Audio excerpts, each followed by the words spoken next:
बात करेंगे बोया MM1 माइक के बारे में। और ये है होलोग्राफिक स्टिकर, जिससे आपको मालूम पड़ेगा कि ये एक जेन्युइन बोया MM1 माइक है। साइड में आपको इसकी ब्रांडिंग मिल जाएगी।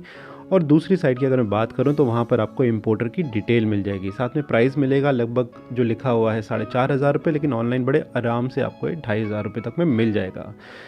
अब आईएसओ करते हैं सेट और आपको बता देते हैं कि और क्या क्या इसके अंदर मिलेगा, ये किस चीज़ से कंपैटिबल है। तो स्मार्टफोन या DSLR कैमरा दोनों आप इसके ऊपर चला सकते हैं। साथ में आपको इसके अंदर मिलेगी एक विंडशील्ड, यानी कि आप अगर जहाँ पर हवा चल रही है वहाँ पर भी आपकी रिकॉर्डिंग ठीक ठाक हो जाएगी।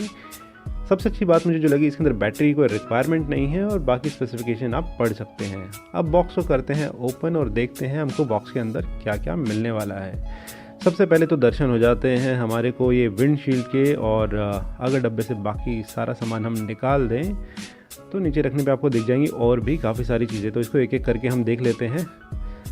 अच्छा, इसको तो हम भूल ही गए। पहले तो आपको मिलेगा ये एक, और लगभग सभी लोग भूल जाते हैं, जो मैनुअल होता है कोई नहीं पढ़ता है, लेकिन इसके अंदर आपको डिटेल मिल जाएगी कहाँ पर आप इनको कनेक्ट कर सकते हैं और कैसे कनेक्ट कर सकते हैं। दूसरी चीज़ अगर मैं बोलूँ तो आपको मिलेगा एक वारंटी कार्ड, जो कि मुझे लगता नहीं, मेरे को पता नहीं कि कैसे इसको यूज़ करेंगे, लेकिन अगर आपको लगता है कैसे यूज़ करना चाहिए, इस वारंटी कार्ड से आप कैसे वारंटी लेंगे तो आप भी इसको संभाल के अपने पास रख सकते हैं। तो मेन चीज़ की बात करते हैं। पहली वायर जो आपको मिलेगी वो आप अपने स्मार्टफोन से डायरेक्टली कनेक्ट कर सकते हैं।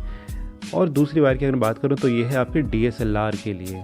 तो इस वायर को भी आप साइड में रखते हैं और देखते हैं इनके स्टैंड को जो माउंट करेंगे आप अपने DSLR के ऊपर। क्वालिटी मुझे इसकी काफ़ी अच्छी लगी, काफ़ी स्ट्रॉन्ग क्वालिटी है और मैं इसको 3 हफ्ते से यूज़ कर रहा हूँ, तो मुझे ऐसी कोई ख़ास दिक्कत भी नहीं आई है। अगली बात करें तो ये है वो सिलिका, जो ये नीचे चींटी घूम रही, इसके लिए या फिर आपके घर में जो चूहे हैं उनके लिए भी आप इसको इस्तेमाल कर सकते हैं।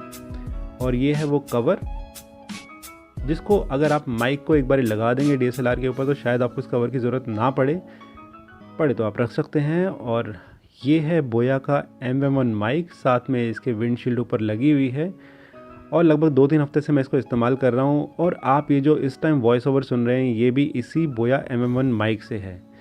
तो ये एक तरह से शॉटगन माइक है, ये देखने में ऐसा लगता है। अगर आपको ये वीडियो पसंद